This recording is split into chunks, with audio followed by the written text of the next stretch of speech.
trail of devastation. Homes, livelihoods, and lives destroyed.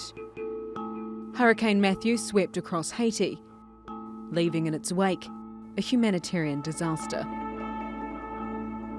At least 1,000 people have been killed and 1.4 million are in need of urgent life-saving aid. I don't have a home. All my things went with the water. I'm going to give birth this month. I have nothing. They brought us some things, but the men stop us from getting things. We can't take this anymore. There is no other place for us to go, nowhere to sleep.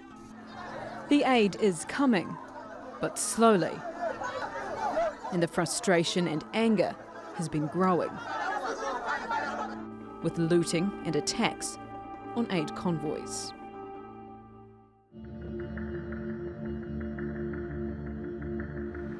Haiti was already facing extreme challenges. It was only just beginning to recover from an earthquake in 2010 that killed more than 200,000 people, left around 1.5 million homeless, and devastated the economy. The international community responded to the call for aid, with more than 13 million pledged.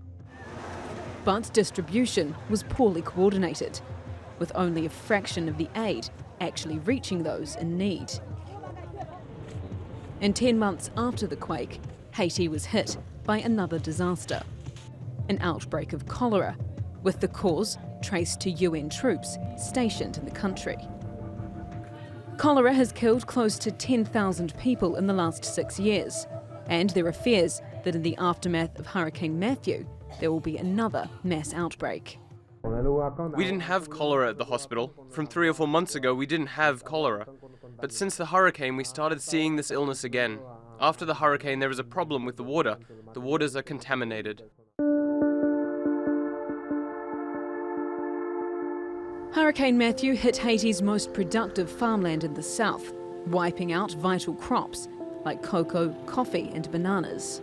We don't have exact figures, but it looks as if, between 60 and 80% of the crops have been lost. And I think this is devastating, and it basically could mean that we would have a famine in 6 months, because the entire food supply for the coming 6 months is at stake.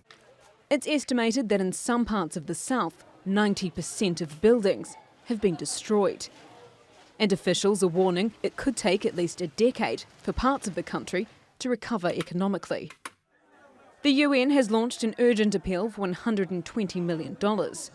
But so far, pledges are falling short, with the UN warning of donor fatigue.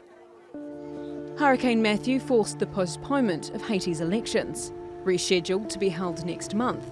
What will the future hold for Haiti now, as it starts to rebuild once again? Yvette McCullough, The Newsmakers. Well, Ambassador Bokshi Edmond joins me now from London. He's the charge d'affaires at the Haitian Embassy in the UK. Ambassador, thanks so much for joining us. From your personal perspective, how bad is the situation now in Haiti, and what does the country need most immediately? Good morning. Thank you for having me. As you know, it's been almost 2 weeks now since the Category 4 Hurricane Matthew reached through the southwest and the south of Haiti.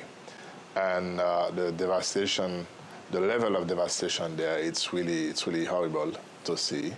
And some entire little communities, local communities, have been completely wiped out. So to be honest with you, the situation is really bad.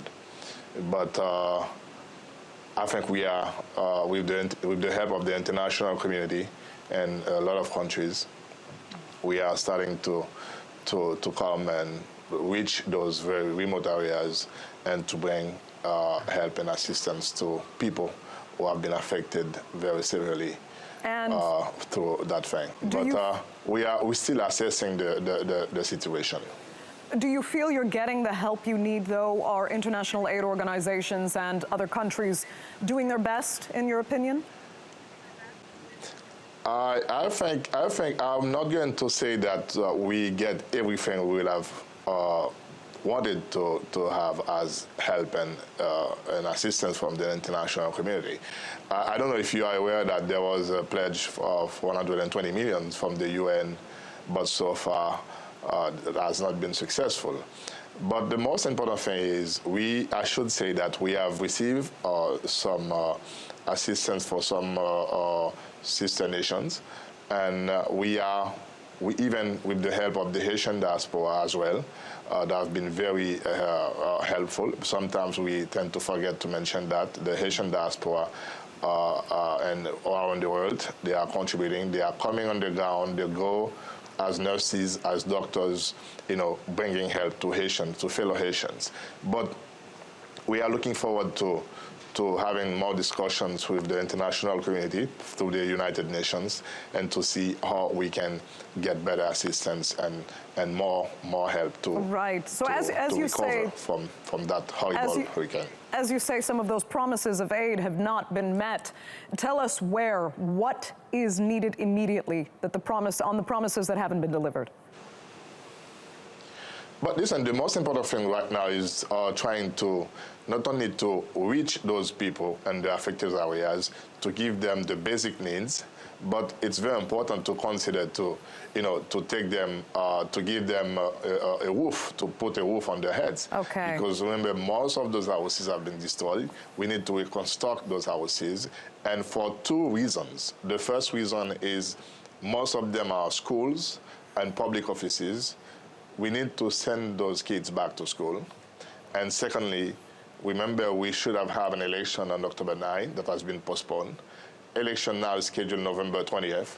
We need those places as polling stations. Therefore, it's a must now to reconstruct those things or to repair them. Okay. So those are very urgent needs, and trying to not to repeat the same scenario we had after the earthquake, having tent cities. We just don't want to keep those people in the tent.